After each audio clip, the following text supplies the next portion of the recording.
Valentine's Day isn't about love, it's about compliance. Before you click away, I'm not saying love is fake, I'm saying something more uncomfortable. If you did absolutely nothing on Valentine's Day, no message, no flowers, no dinner, would that feel neutral or dangerous? Be honest. That instinct you just felt, that's what this video is about. Last week, my wife looked at me and asked, "So, what are we doing for Valentine's Day?" Not, "How do you feel?" Not, "What would be meaningful to you?" Just, "What are we doing?" And suddenly, it didn't feel romantic. It felt procedural, like we were about to renew a license. I didn't say that out loud. I like being married. But later that night, I realized why the moment stayed with me. It reminded me of something I once read about how modern markets reshape culture. And the argument is subtle, not angry, not dramatic. It says rituals don't disappear in modern society. They get redesigned, and markets don't erase tradition. They preserve it, but rewrite the script. Part 1. What commodification actually means. Commodification doesn't just mean selling things. It means translating meaning into purchase. So instead of, "I care about you," we get, "I bought you something that signals care." Meaning becomes object, emotion becomes transaction, ritual becomes exchange. And once that translation happens, something shifts. The ritual stops being quietly optional, not legally, socially. Let me ask you something directly. If you did nothing on Valentine's Day, would that feel neutral or risky? Type neutral or risky in the comments. Don't overthink it. Your first reaction is the data. Because if it feels risky, this isn't just an emotional ritual, it's institutional. Part 2. How markets rewrite rituals. You can see a three-stage pattern at work here. Stage 1. Attachment. Products get linked to emotions. Flowers equal romance. Chocolate equals sweetness. Jewelry equals permanence. Stage 2. Normalization. Repetition becomes expectation. Now, if you don't bring flowers, it doesn't feel like you chose differently. It feels like you forgot. Stage 3. Internalization.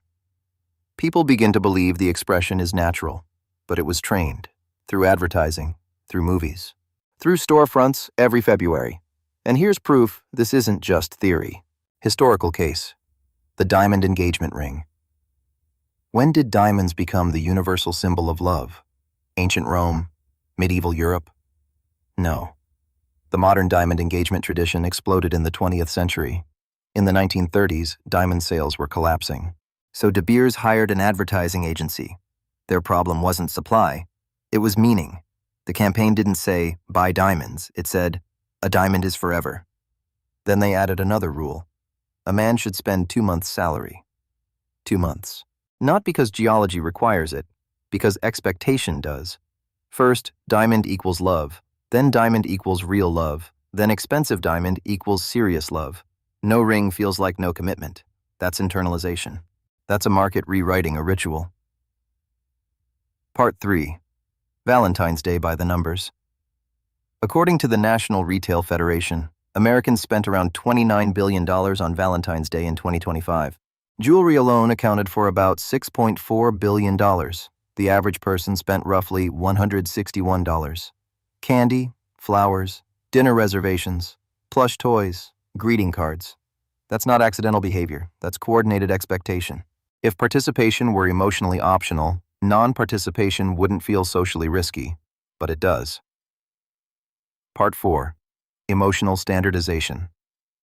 When rituals become commodified, happiness becomes standardized too. You don't just want to feel love, you want it to look right. Romantic dinner, candlelight, red roses, photogenic dessert. If your Valentine's Day didn't look like an advertisement, would you feel slightly disappointed? Be honest. Type ad-shaped in the comments if you've ever felt that pressure. Mini section. Social media as a ritual amplifier. There's one more layer the paper doesn't fully explore, but we all live inside it, social media. Because once rituals are commodified, platforms don't just reflect them, they amplify them. Think about Valentine's Day on Instagram or TikTok. You don't just see people celebrating, you see the same celebration over and over again. The same red roses, the same restaurant lighting, the same gift boxes, the same captions. It doesn't have to be expensive. It's the thought that counts. And yet, somehow, it always looks expensive. Here's the subtle shift. In the past, Valentine's Day was between two people. Now it's between two people and an audience. And that changes the ritual. Because on social media, not participating isn't just personal, it's visible. If you don't post anything, it doesn't just feel like you skipped a tradition, it feels like you failed to document it.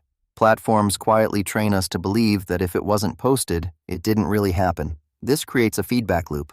People don't just celebrate Valentine's Day, they perform it. And performance demands clarity, clear symbols, clear visuals, clear signals that say, this counts. A handwritten note doesn't photograph well, quiet affection doesn't trend. But roses do, reservations do, jewelry boxes do. So the market designs the ritual, and the platform scales it. What used to be a private emotional moment becomes a standardized visual language. And once that language exists, people start measuring themselves against it, not asking, did we feel connected? But did ours look right? That's not insecurity, that's structure. Social media didn't invent Valentine's Day pressure, it just turned the volume all the way up. And once you see that, you realize something important. Modern rituals aren't just commodified, they're optimized for visibility, for comparison, for engagement. And suddenly, love isn't just expressed, it's displayed. Part 5. The social cost of not buying markets don't force you to spend. They make not spending uncomfortable. You're not buying affection, you're buying social insurance. Avoid awkwardness, avoid judgment, avoid silent comparison. And once you see that mechanism, the ritual starts to look different. Part 6. Awareness is power. Later that night, I asked my wife, do we actually want to celebrate love, or do we feel like we're supposed to? She laughed, then she paused. That pause was everything.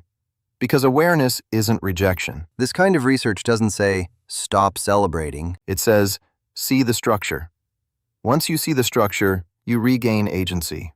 Buy flowers, book dinner, exchange gifts. But now you know the script. And when you know the script, you're choosing the ritual. The ritual isn't choosing you. Final reflection. If Valentine's Day disappeared tomorrow, would love disappear or just the spending? Leave your answer in one sentence. If this made you slightly uncomfortable, good. That means you're thinking. If you enjoy conversations that question what feels normal, hit like. If you want more deep dives into culture, markets, and psychology, subscribe. And share this with someone who thinks Valentine's Day is purely romantic. Because culture isn't inherited, it's engineered. And once you see the engineering, you get to decide what love looks like, not the market, you. Plugging into the system, searching for a way out. Virtual reality world of no doubt. Hacking the code, searching for a clue. Trying to find an answer, something to break through.